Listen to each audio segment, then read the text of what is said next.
6.5%, was it? Is that what the current odds are of the Stanley Cup? Well, and if you look at the round-by-round progression, the Stanley Cup favorite is the Vancouver Canucks.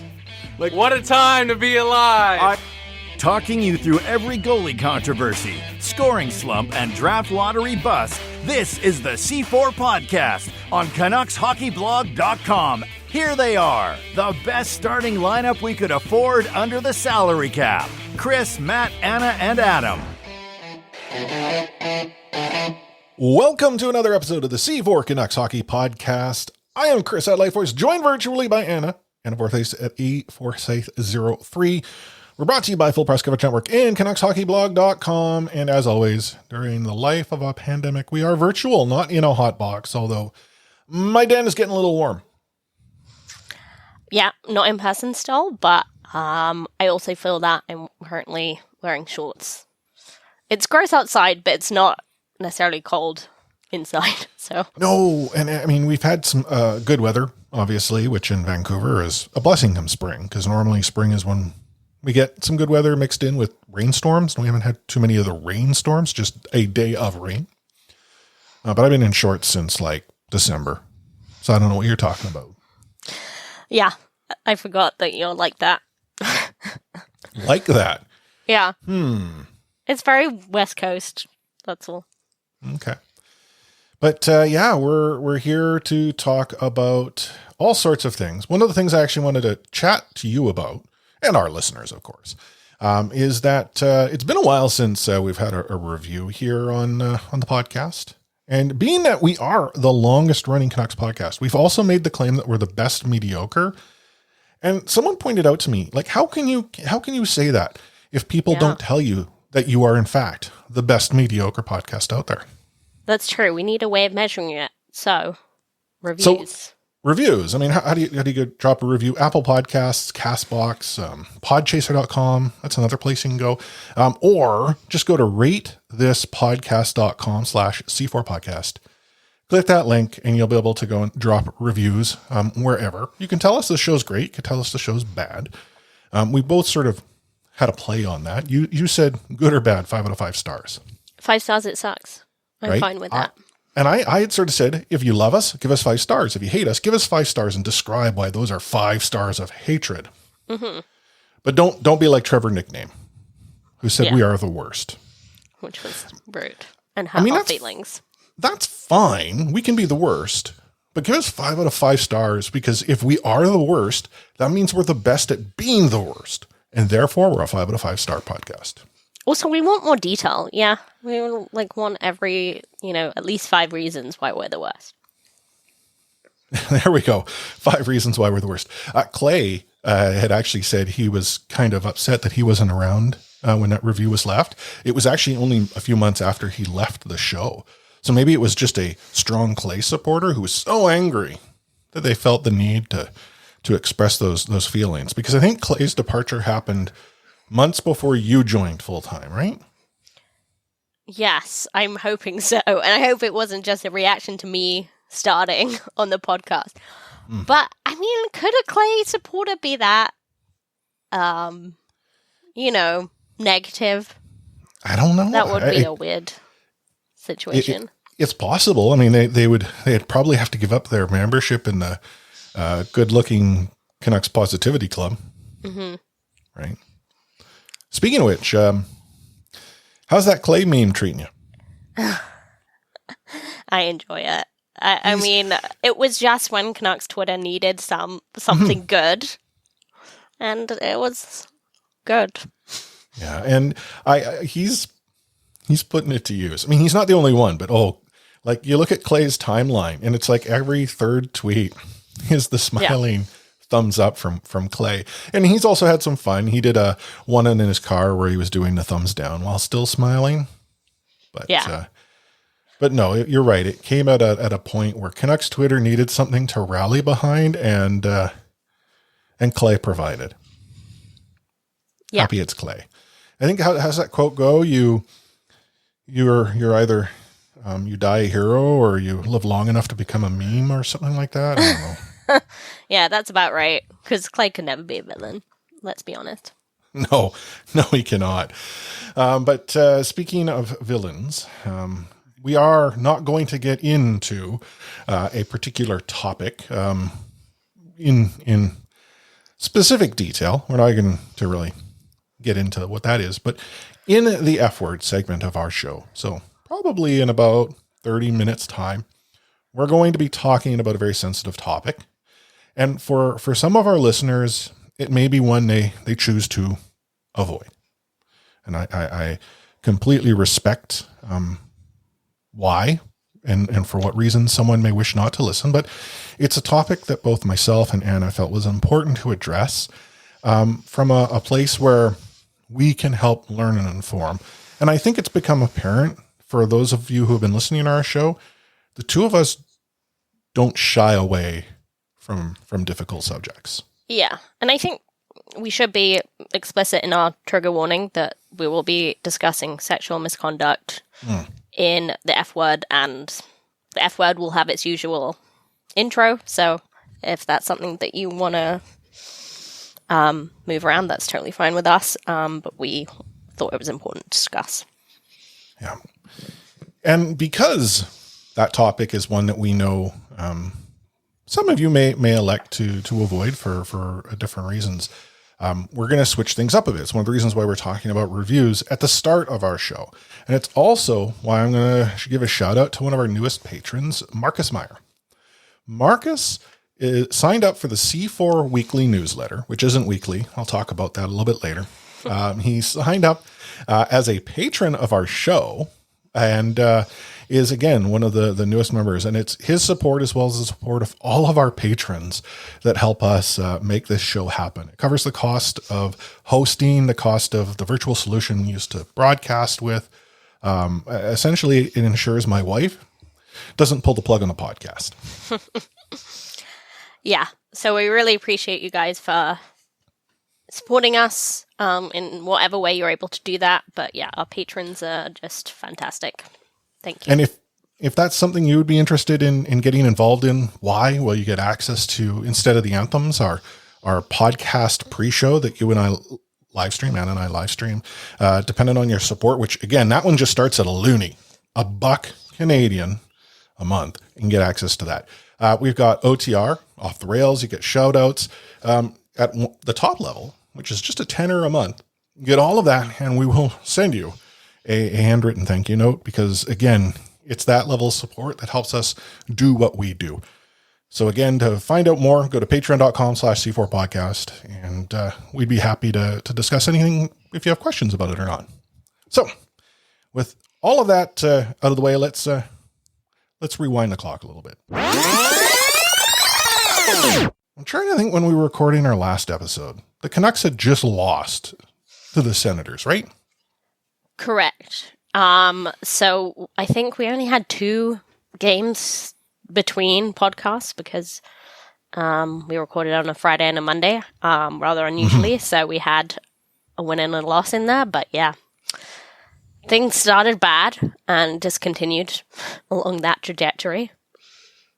It's unfortunate because after those performances that we saw Vancouver sort of get against the Maple Leafs, there was this air of possibility. And then they ran into the Sens and they had lost the first one, but then won the second one at home. And there was this belief that, okay, Vancouver could do some crazy stuff here.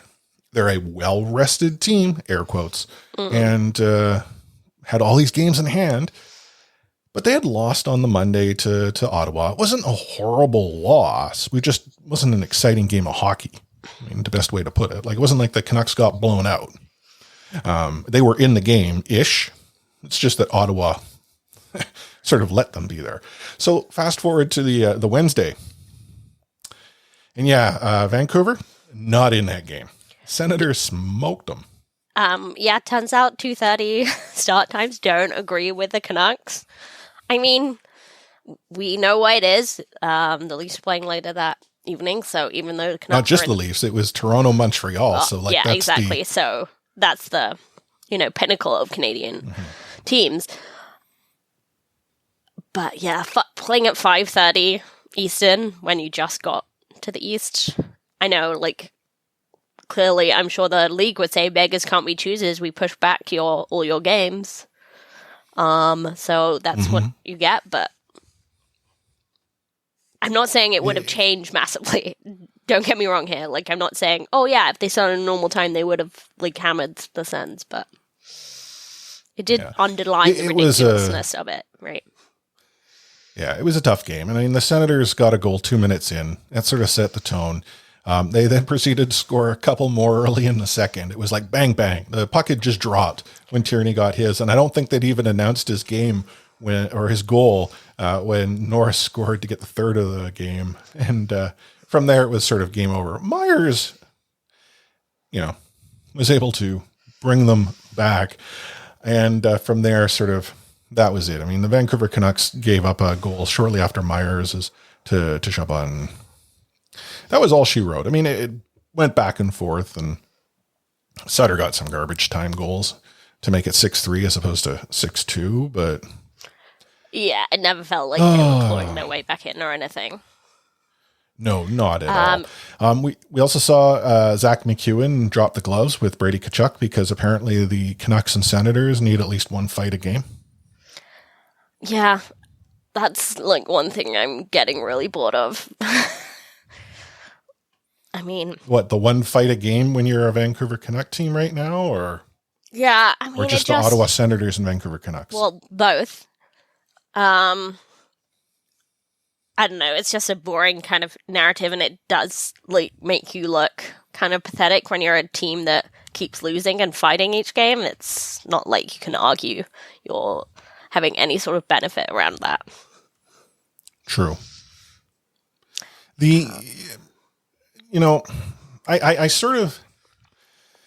I get the idea if you feel you need a spark. Like, then this has sort of been an NHL thing. You need a spark.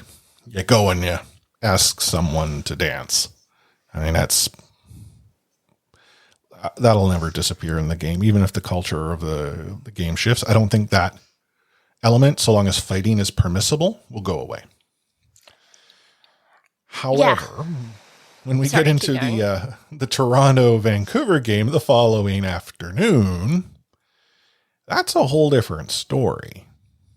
Like, we're not even 2 minutes into the game when Wayne Simmons is deciding to go and challenge Alex Edler to a scrap.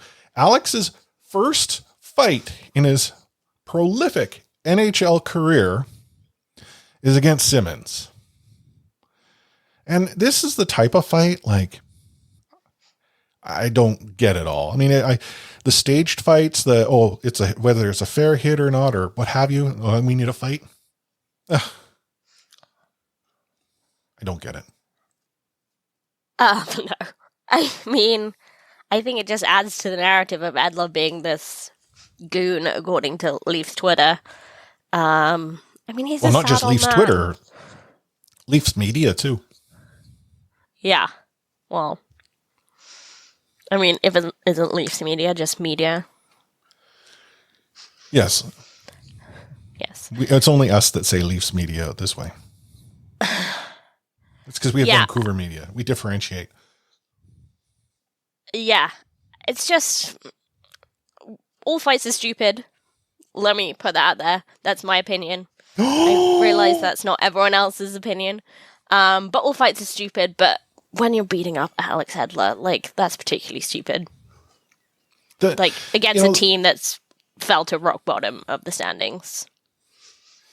There was, a variety of conversations on the topic. Whether it be the code, which are more like guidelines than actual rules.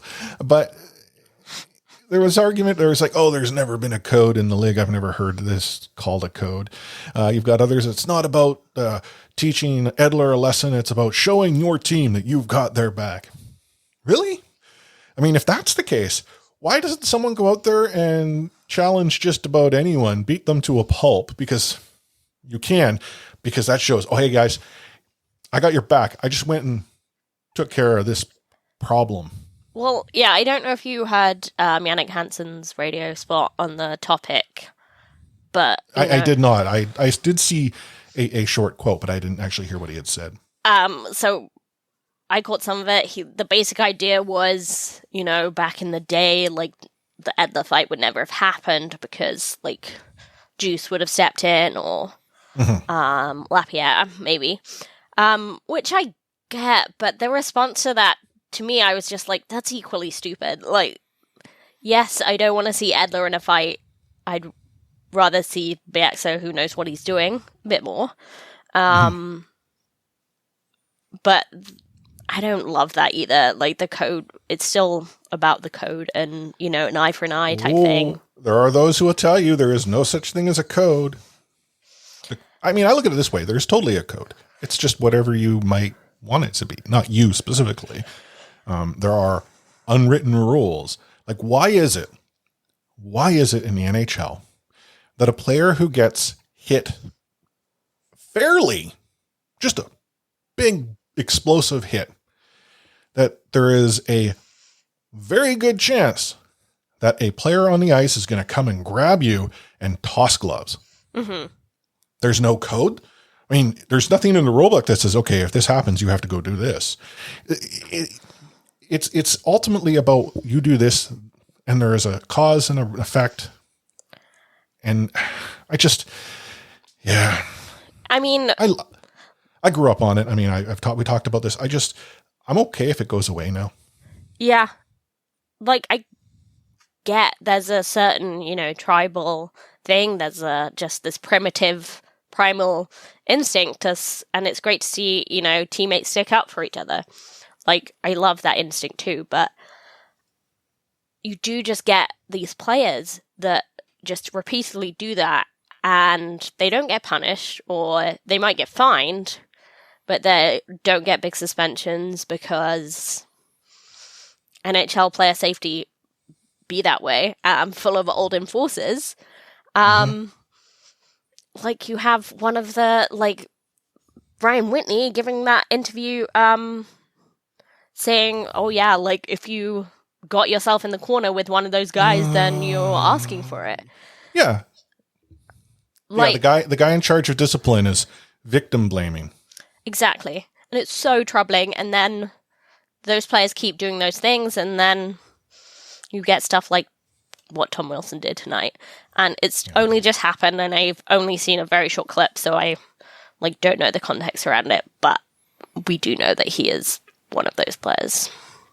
Yeah. Like, and on the topic of going into a corner, if I put myself at risk, that's on me. I get it. I put myself in a bad position, but that doesn't give opportunity for someone to then take advantage of it. Like, if you deliberately cause harm because I'm in an invulnerable position, that's a you problem. Yeah, I need to think about protecting myself, but I need to trust that the system will equally protect me. And that's the problem that I have with sort of way the league views this. Like, the Edler suspension, I had no problem with it. We talked about this on the show. I don't think either one of us were too upset about the issue. I mean, he hung his leg out. I don't think it deliberately went to go and, skate through on it. It's just, he's done it before. We've done this. It's something, it's not, he's not quick enough to react to the game anymore. Careless. Like, yeah, you need to live and die by that sword. But that's what the system should look to protect other players with. And unfortunately in the NHL, far too inconsistent. If there was a positive from a 4-1 loss to the Toronto Maple Leafs, Cole Lind got himself into the starting lineup. He did. And, we've been calling for it. Canucks Twitter have been calling for it. People who pay a lot more attention to prospects than you or I have been calling for it. And just seeing the interview afterwards, you can see how much it meant to him and how hard he's worked to get into that spot. And, it's been a rough season. He hasn't been the last, month. He's just been, there was the Comets COVID outbreak. He broke his nose, and then taxi squad membership. It's not been the best season for him or anyone else, but it was good to see him get in the lineup. And he was put into the lineup to give the team the best chance to win, which apparently he wasn't able to do earlier on in this road trip. Yeah. I mean, do I buy that wholeheartedly no, but it's kind of what I said last episode, that I do think it is worth getting a look at these players and just like, not from a point of view of, oh yeah, they're going to change the game, but more just like, why not? Rotation wise, it might actually work, because before he came in, it wasn't working, was it? Oh no, it wasn't at all. I mean, if there was any indication that the Vancouver Canucks were needing to hit the reset button, it was those losses against the Sens in Ottawa. Mm-hmm. Like, that was, the wind came completely out of the sails. Yeah, mathematically they still have a chance, but that's all it is. It's just math. The Vancouver Canucks are missing the playoffs. Very bold statement from me. I know. In fact, as we're recording, it appears that Edmonton is helping them with that goal as well. Yeah, by scoring goals against the Canucks. Yeah, I mean, as you say, technically still a possibility, but also technically Manchester United have a chance of winning the title because they didn't lose their game against Liverpool. That's true. The game got abandoned. But Manchester City are winning the title. Canucks are missing the playoffs. These statements are happening. We're just, waiting for it to be confirmed. Going off the rails, I actually started reading into why the Man United supporters were so up in arms. I didn't realize the Glazer family leveraged a crap ton of debt to buy the team and placed the debt on the team. I mean, you and I should go buy a team if we can go and do stuff like that. In terms of percentage-wise, like, the amount of debt you can have, like, to buy a football team rather than purchasing a house, like, it's ridiculous. But that is a thing they do. The Glazers might be the worst people at doing that, but, like, the Cronkies, who own Arsenal and Colorado Avalanche and the Rams, they are putting no money in and just taking money out, like... Mm-hmm. And I don't see it ever changing. So let's go buy a team. I'd like that. Back on track, though. Vancouver Canucks followed up that 4-1 loss to the Toronto Maple Leafs with a very, stellar loss on the Saturday by losing even bigger. It felt bad. Like, Demko came back at the net. I'm not going to throw this on Thatcher. He just got absolutely no help. The Vancouver Canucks they appear to just be going through the motions. Yeah, I mean, Travis made some comments after the game that, to do with star power and, hashtag I miss PD. We don't have our version of Matthews, but geez, like, I'm sure PD would make a difference. He's a game winner. Like, he has star power, but he can't like rescue this team by himself. There's a lot of shaky parts there, and I think you're right. They Canucks seem to be leaning a bit more towards playing Holtby rather than Demko, but I would guess it's more to do with showcasing him than anything. Yeah, it would have to be, because I don't imagine they want that contract on the books next season, or if it's going to be on the books, to be sort of leveraged as, hey, this guy's available if you need someone. Yeah, I mean, it's a dangerous game to play. Like, the more defensive holes the Canucks have, the more spectacular saves Holtby gets to make, but also the more goals he may let in. So, yeah, double-edged sword. But yeah, the Vancouver Canucks lost themselves 4 straight games, and they're appearing to do their best to lose a 5th tonight against the Edmonton Oilers. It's currently 1-0. They won't have a whole lot of time in between games to practice, but just like all the greatest hockey players, they're never going to quit practicing, and they never quit to practice their skills to improve their game. And frankly, you shouldn't be any different.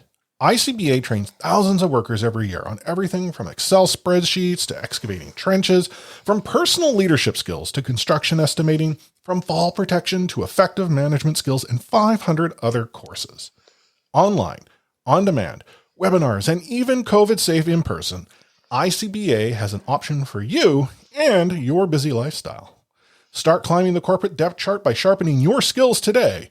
Check out icba.ca/courses. Take hitting out of the game. You can't hit anymore, so don't do it. The unsportsmanlike conduct, I want to get an explanation on it. No kidding. Because how do you get suspended for unsportsmanlike conduct? Plus interference. There's no interference there. He had the puck.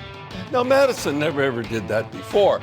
Now, why did he do it? And that because he was mad. Well, your early favorite for the Calder Trophy, that's for sure. Elias Pettersson, you might even say your early favorite for the Hart Trophy. Just to get back to your question, Elias is going to play plenty. He's going to get a lot of power play time, and yeah, I'm concerned about our offense. We lost 200-point players, and we've got to find a way to score. Kicking off half full, half empty, the Vancouver Canucks face the Edmonton Oilers 3 more times. And the Winnipeg Jets on the Monday. I don't know if we'll record during or after that one. But what's the over and under of the Vancouver Canucks getting 1 win in 4 against the Edmonton Oilers? I see 1 win happening because... What? Connor's going to score like 12 goals a game. He'll set like a modern day... He doesn't score against the Canucks. We keep him quiet. That's what happens. Yeah, I mean... The Canucks, like, if they had any quote-unquote easy games, there were the 4 games against Sens. That didn't work out. It's rough going the rest of the way. But I still see Canucks winning 1.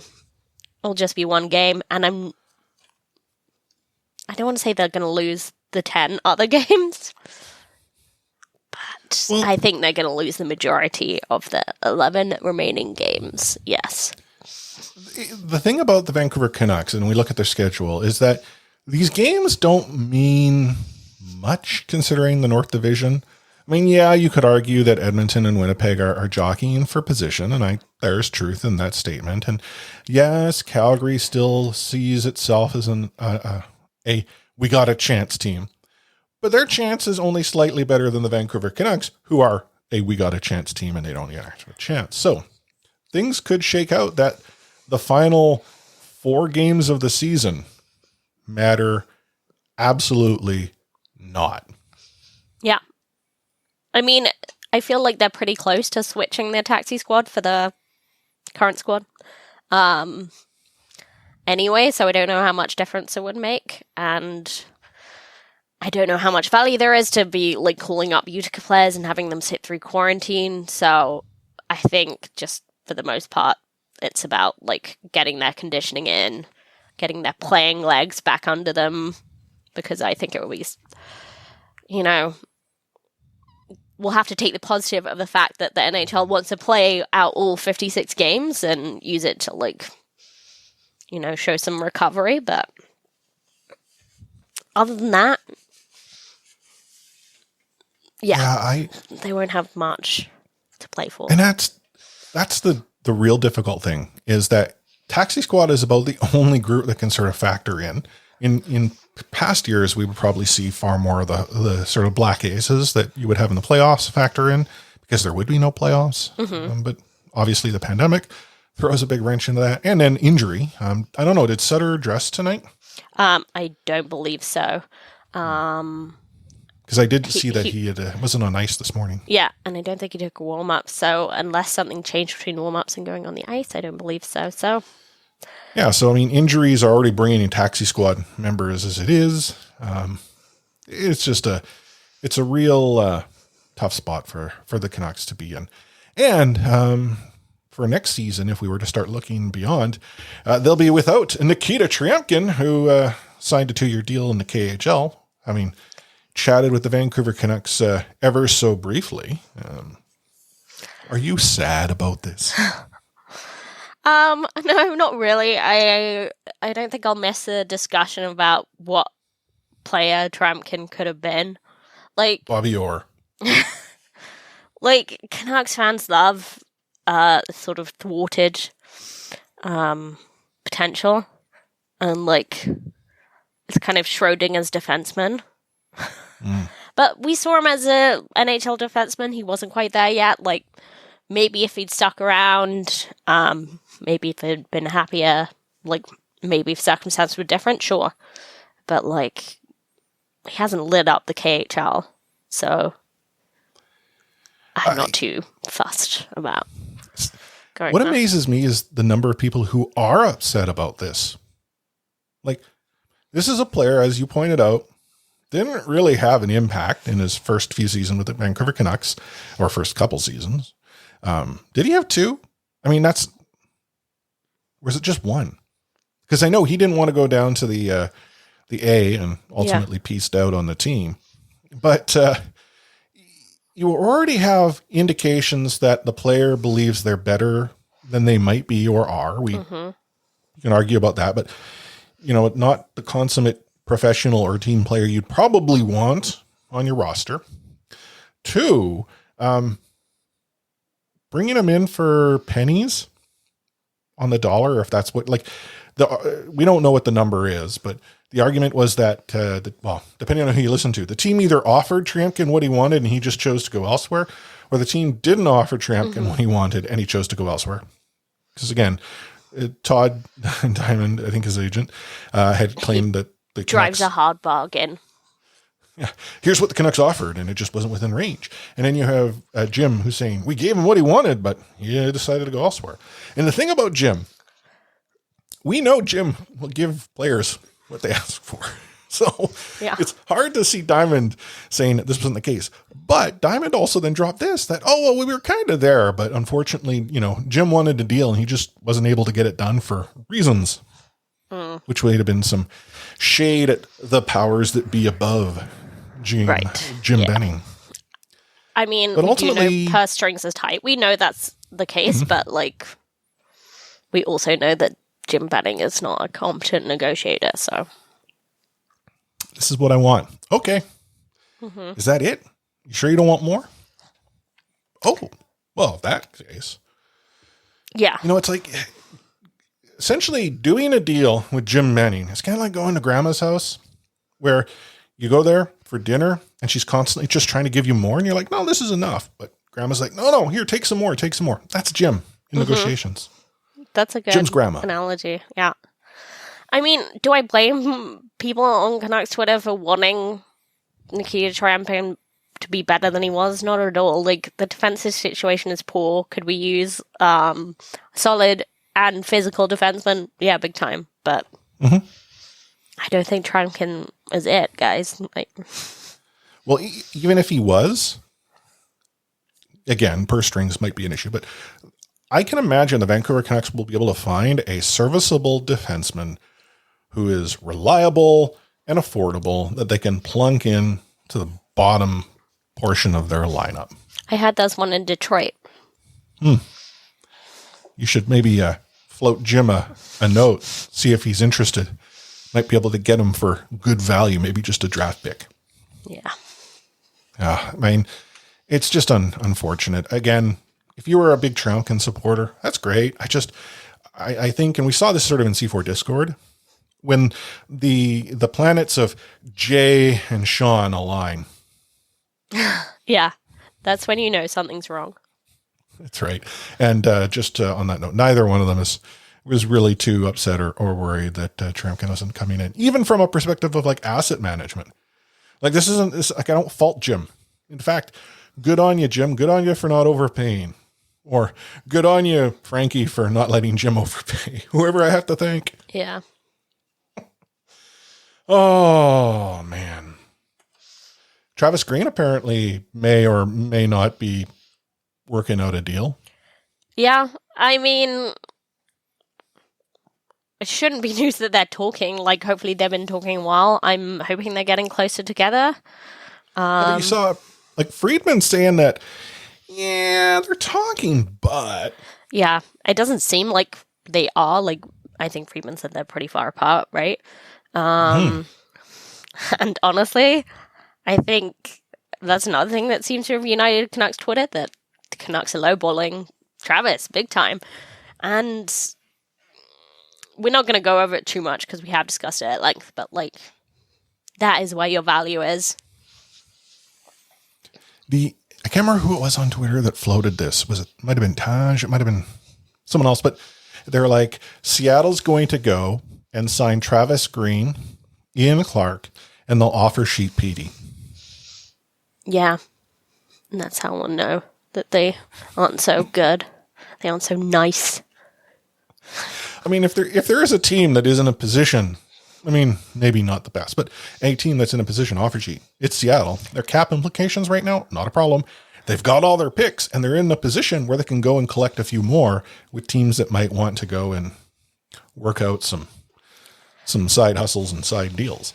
Again, I've said Maybe this not in to the past. extent that Vegas got it. Offer sheets are fun, but the Kraken can settle down, you know. Well, I'm not suggesting that I the know, they Kraken haven't are going actually to do done this. anything yet. But imagine if that's how they make their splash. Ba-dum-tsh. Yeah, good. I mean, they finally paid their dues. They paid their last bill. Yeah, they can make deals now. They are an official team. They're still being sued, I believe. Oh, really? Yeah. Oh, that's by the bar, By the the sports bar. bar, right? Yeah. Yeah. So we'll see what happens with that. That'll but get settled. Yeah, I don't imagine that will be too much of a distraction. But Well, and I think if I recall reading correctly, the bar is suing the Kraken because the Kraken were going to open up a sports bar at Climate Pledge Arena. I think it was at their practice rink, if I'm to understand. Practice rink? Okay. But they're essentially guys. opening up a Kraken bar, and the Kraken bar was no Kraken bar. Yeah, friends at Sound of Hockey. So yeah, I think they're just going to rename it. Honestly, That's probably the easiest route. but yes, there might be some, settle deal. And then maybe not empty, but more full. The Botchford project is in full swing right now. I got to see pictures of Arash, Clarissa, Lachlan. J-Pat was sharing them. Apologies to Clarissa, who... like, I couldn't J-Pat have taken, like, more than one picture? So actually, he did share a picture afterwards that has Clarissa with her eyes open. I mean, I have been in that situation 100 times. Yeah, I mean, we've said this a bit on IOTA.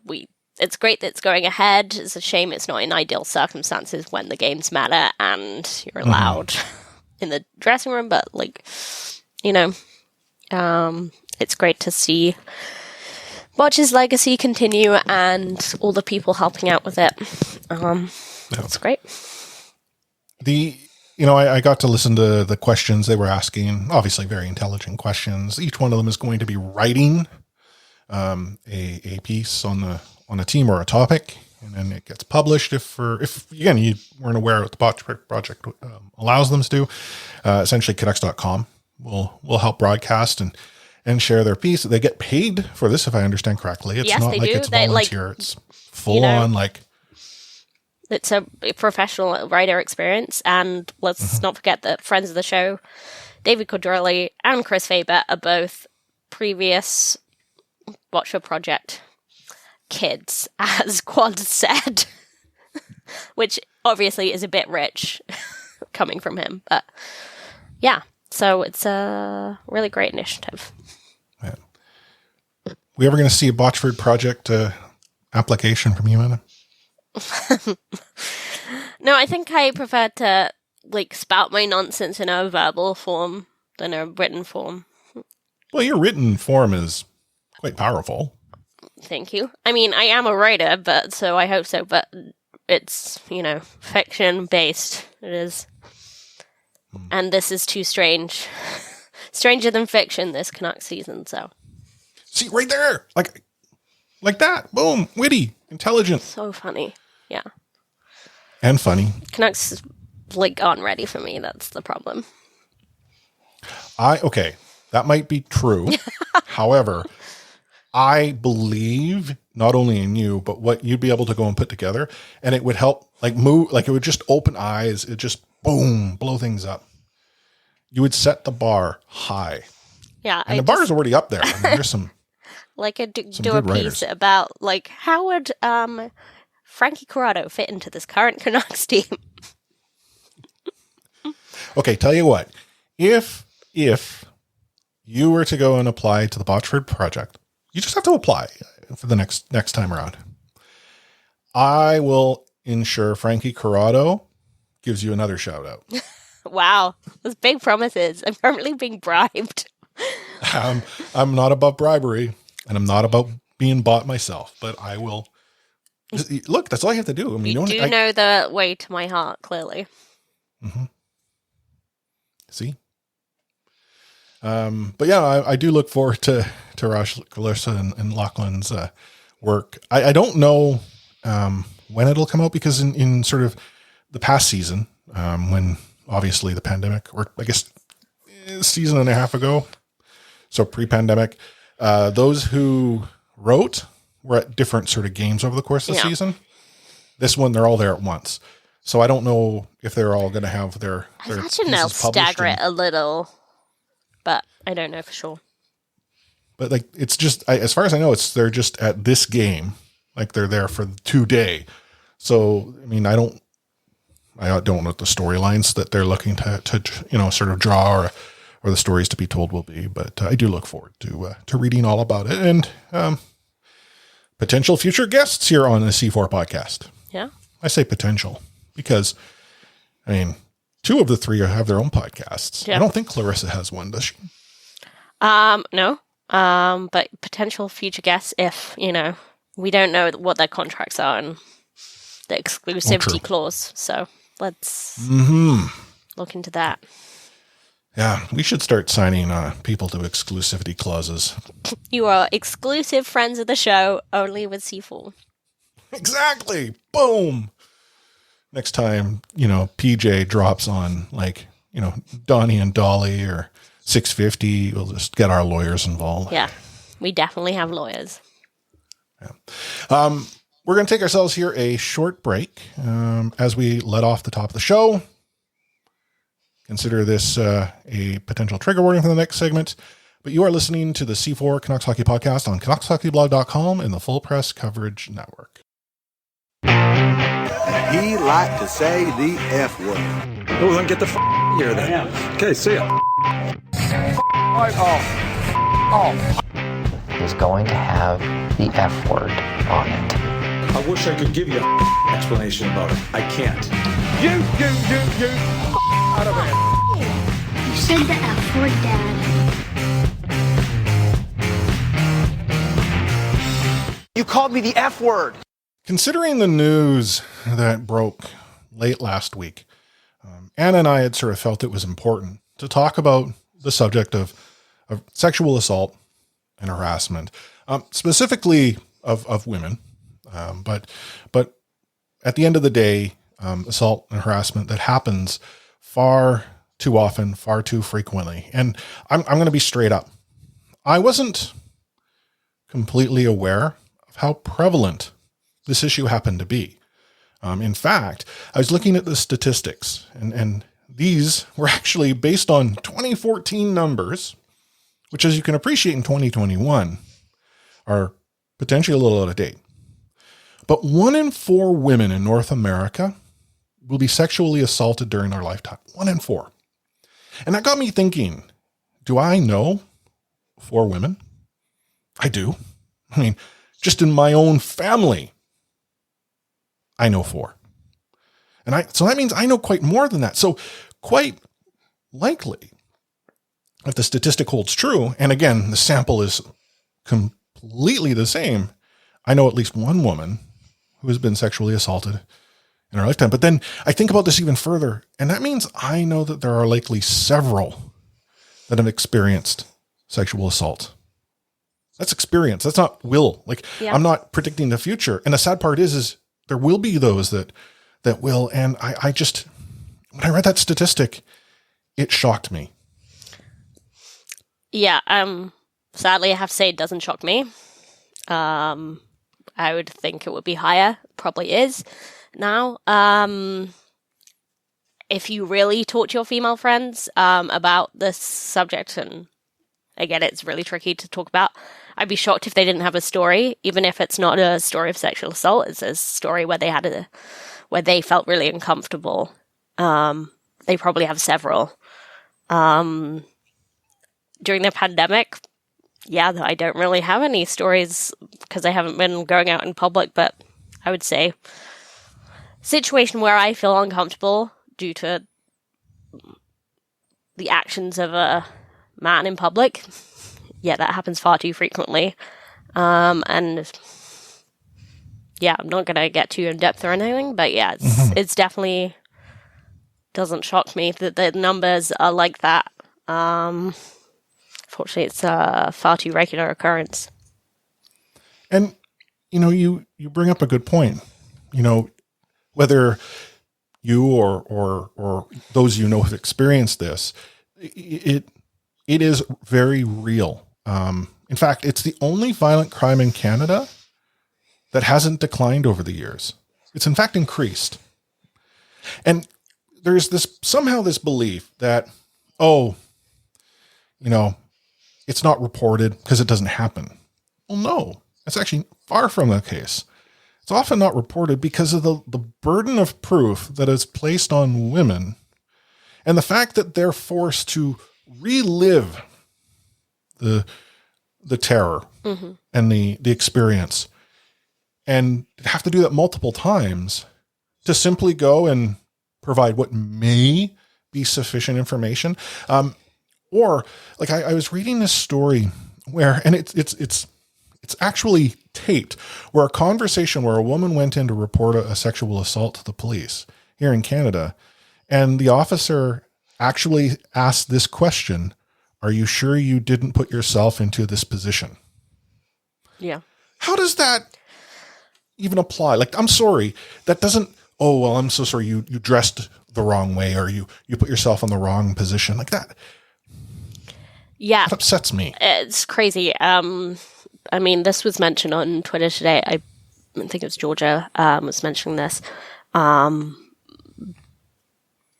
to understand this idea of consent, you also have to understand that women have to be in a position where it's safe to say no. Like, if they're in a position where saying no puts them in danger, that's not consent. Consent can be revoked at any time, and it's an ongoing process, not a one-time thing. I kind of like the idea that consent's pretty low bar. Hold out for enthusiasm. But as you said, there's a real problem with the legal system. It's not just in Canada, it's in the US and the UK, and I would guess all around the world, and with the way it's investigated, the way that victims are dealt with, because it takes so much to get a woman in a position where she feels like she, can report it, and then to get that to even the next phase of a charge is really difficult, and law enforcement should be, dealing with it sensitively and trying to make that traumatic process as smooth as possible, but unfortunately that's not the reality. I just read a book, if anyone is interested, it's called Missoula, and it's about campus rapes in the US, but it does apply kind of quite widely to this idea of how sexual assault is reported and investigated. So it's a difficult read, but worth doing. Yeah. The topic of consent, though, she had asked, during sex education, were you taught consent? And I was sitting here thinking, I don't know. I actually don't think that topic came up when I went through sex education when I was in school. If it was the simple no means no, which it does. But that no means no is actually not black and white. And that's the problem I feel that there were that many sort of walk to. Well, if you don't say no, then how do we know? The absence of a no is not yes. Like there, and you shared this, I think she did as well. It can be explicit. It might not be. It doesn't have to be. It can be withdrawn. In fact, if you're in a committed relationship, no still applies. Yep. Like it's, and it is a topic, I feel that, and I don't know how to articulate this well, but these are the conversations that need to happen early on in our lives. It has to be, open. And I'm not suggesting, women who have who've dealt with this trauma need to tell those stories. No. I know some choose to, and where they choose to share that story lays entirely with them. Who they feel the audience should be is entirely with them. It is not upon me or anyone else to go and take that story and retransmit or rebroadcast, which is another issue that we saw take place over the course of the past week, where a story was shared in what was understood to be a safe place. Yeah. And I would like to think the person who took that meant well.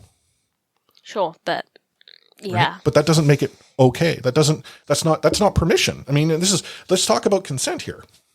Yeah. There was none given. So ultimately, it's almost as if you're forcing someone to relive the assault. Yeah, definitely. I mean, there's so much trauma surrounding victims speaking their story, and really needs to be dealt with sensitively, and it should be their story to tell, and in whatever manner they see fit. But you're right about having open conversations. Men should be having these conversations, with their children, with their friends, and just make it. There's just this huge taboo around sex as a subject, and that kind of extends, unfortunately, to consent and all those discussions, when really, that should be at the forefront. And the idea of shame, it's what keeps victims silent, and just increases trauma. So if we could get rid of that idea of shame and that idea of taboo, it would be a huge step forward. The thing that I struggle with, I'll be honest, is not knowing what I can do to help. I mean, I have a 4-year-old daughter. I mean, I'm already upset that I have possibly done or not done enough to change the world today, and may not have enough in me to change the world for her. Right? These are things that I, growing up, didn't understand. I had a sister. I had a mother. It wasn't a conversation that took place. I'll be straight up. I don't know if either one of them experienced this in their life. It's not a topic I feel I need to go and ask them. Because I'm in this weird place. Do I want to know? I don't know. But then really, should I be the one asking them? This is the situation I'm in. And I think there are many out there who are in this position like me. And so I sort of think, well, what can I do differently now? If I see something, it's the say something. If someone tells me, it's the locker room conversation, that somehow, it's the locker room, as if that is makes things permissible. It's not. I feel like I need to speak up, that I can't simply ignore. I have to explicitly challenge that mindset. But I also recognize that I have to challenge the victim blaming. Yeah. We saw over the course of this weekend, far too many people, and I'm not shocked by this, far too many people drop let's hear both sides of the story, and it's unfortunate, but till it's proven in court. Okay, so we'll blame the victim here. You know what? The numbers actually speak to if it's shared, it is quite likely true. Of those that go to court, it's a difficult thing to prove. Our court system isn't well adjusted to handle this type of case. And on the criminal side, it is not the balance of probabilities. It is without a reasonable doubt. And that doesn't mean it didn't happen. Yeah, it's obviously it's so difficult. You can't be in people's bedrooms or wherever. So it's a very difficult one to deal with. People throw around this innocent till proven guilty, which is, just follow Sam Chang on Twitter. You'll know that that's a way oversimplification of a legal standard. And yeah, from reading this book, I will say that they had to start telling police officers to believe victims, and then lawyers would pull that apart saying, oh, well, they're starting off from believing the victim. And it's like, well, do you turn up to a house and someone says they've been robbed and you say, but did you leave your house door open? Did you leave your jewelry on display? You believe the person that they've been robbed until there's a reason not to.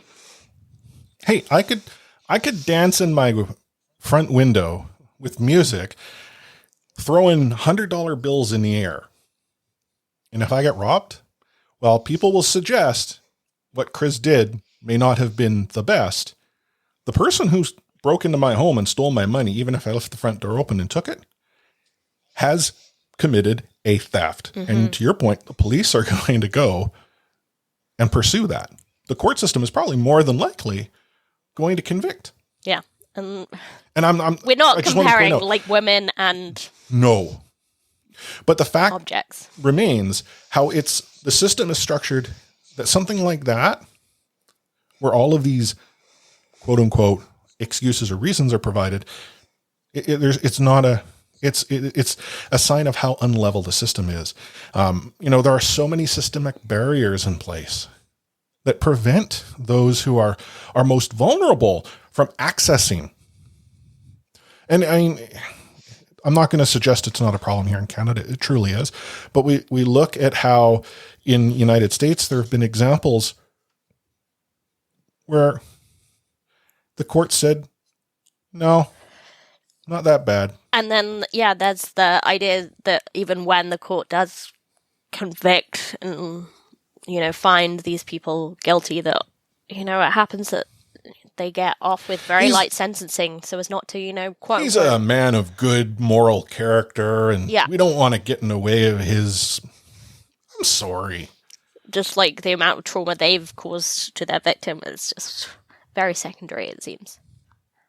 I challenge, our listeners to educate themselves on the subject. And I'm actually going to qualify this. I'm positive there are some of you out there who know this subject well because you have lived it. And that is, I'm sorry. I don't know what to say other than that. It's just that for those of you who haven't, it's difficult for us to go and suggest, well, we'll put on their shoes. We can't. We can't relive that trauma. But we need to better understand the facts, understand what it is that we can get involved. I actually, when I saw this news break last week, I hit Google. Mm-hmm. I wanted to learn more. The site that I actually have read up on is CanadianWomen.org, which is the Canadian Women's Foundation. It's one of many, and I'll be very honest, I don't know if this is the best resource, but it's a resource to start from. Mm-hmm. And how, the only way to affect change is really for us to again, recognize and challenge the victim blaming that takes place. Allow the survivors to know that the assault is not their fault. How we have to go and affect real change by addressing these barriers that are in place with our legal system and ultimately hold those who committed the assault to account. We cannot reinforce that this is by any means okay. And that's not any one particular issue. Yeah, I think... I'm sorry. No, the key is, you're right, the key is education. The key is, challenging attitudes. And it doesn't just mean about, when the topic of sexual assault comes up. It can be any kind of attitude that sort of targets women in any violent way or misogynistic way. So that's important as well. But yeah, there's organizations out there, Canadian Women, the Women's Foundation of Canada is one. There's the Rape Crisis Center in Vancouver. That's another one. They have resources. They could also use help, if you're able to donate or do whatever, that's important too. Yeah. But again, please learn more. And I mean, that's all I can ask that anyone do. I mean, there's actually more I could ask, but education is at this point the easiest thing that you can accomplish. Just like I hit Google, I spent some time reading, and I got upset, and I read some more. Yeah. So that's important. So here we are at the end of our episode. I'll be honest, Dan, I'm sort of at this point where I think we might just sign off. Yeah, I'm all out of wise words, that's for sure. But please, tune in again. Keep these conversations going. If there's ever anything that myself or Anna could do, please reach out. We're out.